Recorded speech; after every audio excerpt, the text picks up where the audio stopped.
Hello and welcome to the LiNX Virtual Christmas Assembly. It's great to be with you wherever you are. Maybe you're at home, maybe you're sat in a hall, maybe you're sat in your form room and you're watching this on a screen. Wherever you are, I hope it's not too early to be able to say Happy Christmas. When you start thinking about Christmas, what are the things that pop into your head? Do you think about the presents, the food, the family and the people you're spending time with? Does it have a religious meaning for you? So we've been thinking about that in the office, and because we've all been a little bit locked down and going a bit stir crazy, we've come up with a game to kind of explore this idea of the ideas about Christmas. It's kind of messy and involves some trifle, so here are Tim, Charlie and Philip to explain and play the game. Okay, so last year we had the LiNX mince pie eating challenge. This year we thought we'd do it a little bit different, okay? And as a kid of the 90s that remembers Mallet's Mallet, I am going to pretend to be Timmy Mallet, I'm Tim after all, for this first round. But over the next few weeks you're going to see us play this game against each other, and it's a kind of Christmas word association. So I will start with a word. This is a prop mic, by the way, because you can see the mic, so it's just got glitter on it. Tinsel, not glitter. I will start with a word, for example, tinsel, and then I would point it, and they would have to say a word associated, which might be... Bauble. There we go, okay. And then we would carry on. If there is too much pausing, you lose. If you repeat a word, you lose. And I think that's it. Is that it? What's this for, Tim? Well, if you lose, you get your head in trifle, because that's the most Christmassy thing we could think of that we could actually put someone's face into. Because I think a mince pie would hurt, as would a turkey. Or potatoes. You're like Jerry, your friends. Yeah. Turkey and Okay, so here we go. Round one. We have Philip and Charlie. Are you ready? Yes. No. Tough. Okay, word association begins now. First word is Santa. Hat. Bauble. Tree. Leaves. Autumn. Christmas. Pie. Mince. Yum. Yuck. A competition to eat as many as we could. That's what I meant. Competition. Trifle. I'm going to stop it right there. Come on. Oh no. I'm just explaining. In competition. Here we go. Okay. Philip loses the game. Are you ready? Countdown. 3, 2, 1. Mom. Trifle. Blimey, well that got messy fairly quickly. It's just as well Philip likes trifle. And just in case you're worried, none of that trifle went to waste. Philip did actually eat the entire bowl and felt a little bit sick afterwards. But better than it going to waste. It's interesting the words they came up with on the spot that kind of reminded them of Christmas. Things about hats and Santas and baubles and tinsel. Those are the images that sprung instantly to mind for them. And maybe those are the things that come to your head when you start thinking about Christmas as well. One of the really interesting kind of social things that expresses the ideas of Christmas are Christmas adverts. And this year's no different. Look at all the adverts that are out at the moment.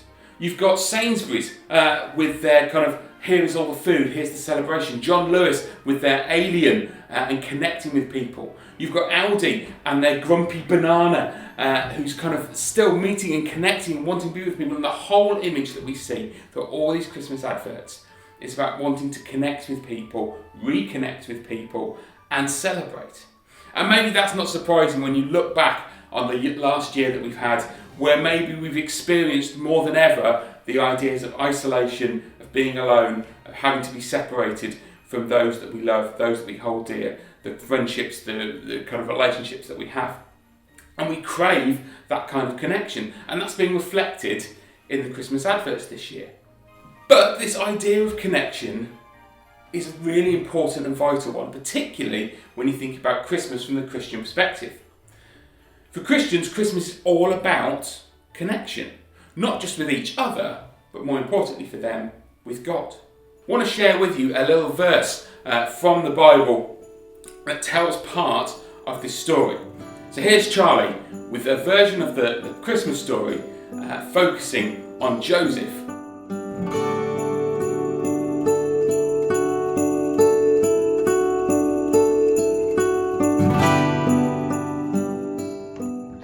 This is the reading for the fourth Sunday of Advent. It's taken from Matthew chapter 1, verses 18 to 25. This is how the birth of Jesus the Messiah came about. His mother Mary was pledged to be married to Joseph, but before they came together, she was found to be pregnant through the Holy Spirit. Because Joseph, her husband, was faithful to the law and yet did not want to expose her to public disgrace, he had in mind to divorce her quietly.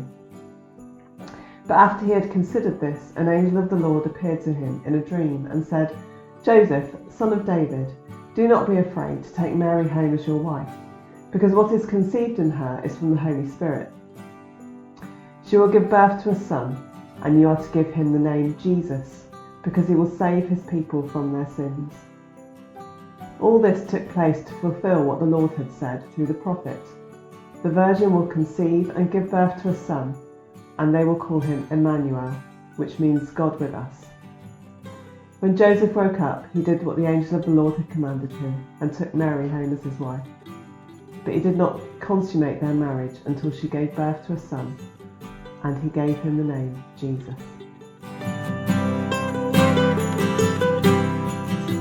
So in that story, Joseph has this visit from the angel, who comes to him to say, actually, Mary's pregnancy is something special. It's something that's not been seen before. This baby has come from God. Now, reflecting on that, you might not believe that part of the story is true. But when you look at the wording and the language that's used, one of the things that the angel says to Joseph is to say that this baby is to be called Jesus, Emmanuel, which means God with us. And for Christians, that's the important part of Christmas.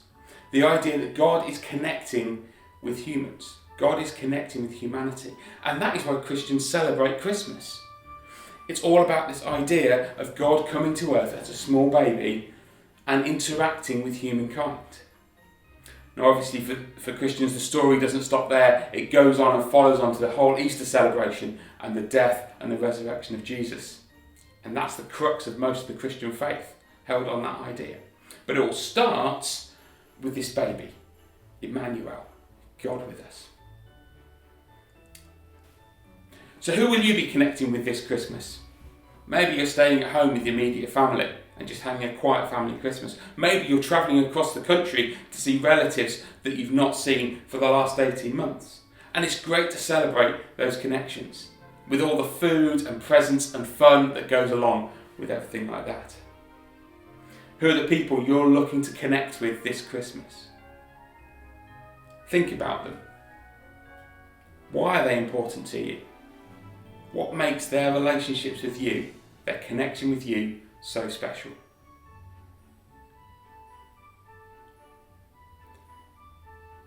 And maybe tell them why. Let them know why they are special to you. Why you've chosen to connect with them.